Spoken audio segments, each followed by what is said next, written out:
తీవ్రమైన ఎండలు, ఉక్కపోతతో అల్లాడిపోతున్న ఏపీ వాసులకు అమరావతి వాతావరణ కేంద్రం చల్లటి కబురు చెప్పింది.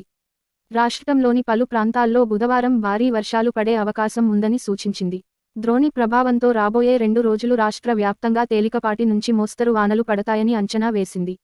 ఇక ఉత్తర కోస్తాలోని వివిధ ప్రాంతాల్లో భారీ వర్షాలు కురుస్తాయని పేర్కొంది. ఈ మేరకు అమరావతి వాతావరణ కేంద్రం ఒక ప్రకటన విడుదల చేసింది. జార్ఖండ్ పరిసర ప్రాంతాలపై ద్రోణి కొనసాగుతోంది. విండ్ డిస్కంటిన్యూటీ కారణంగా ఏపీలో వాతావరణం చల్లబడింది. ఈరోజు ఉత్తర కోస్తాలో తేలికపాటి నుంచి ఓ మోస్తరు వర్షాలు కురుస్తాయని వాతావరణం కేంద్రం తెలిపింది. అక్కడక్కడ ఉరుములు, మెరుపులతో కూడిన వర్షం, పిడుగులు పడే అవకాశం ఉన్నట్లు అంచనా వేశారు. దక్షిణ కోస్తాలోనూ తేలికపాటి వర్షం కురుస్తుంది. కోస్తా జిల్లాల్లో ప్రజలు అప్రమత్తంగా ఉండాలని సూచనలు జారీ చేశారు. చెట్లు పోల్స్ కింద ఎవరూ ఉండరాదని, పొలాల్లో బహిరంగ ప్రదేశాల్లో ఉండొద్దని నిపుణుల సూచించారు. ఇక పాడేరు ఏజెన్సీలో ఈ తెల్లవారుజాము నుంచి ఉరుములు మెరుపులతో కూడిన వర్షం కురుస్తోంది.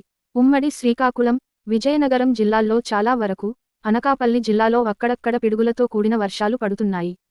ఇటు తెలంగాణలోనూ బుధవారం ఉరుములు మెరుపులతో కూడిన తేలికపాటి నుంచి మోస్తరు వర్షాలు కురవవచ్చునని హైదరాబాద్ వాతావరణ కేంద్రం తెలిపింది. పలుచోట్ల భారీ వర్షాలు కురిసే అవకాశముందని వెల్లడించింది.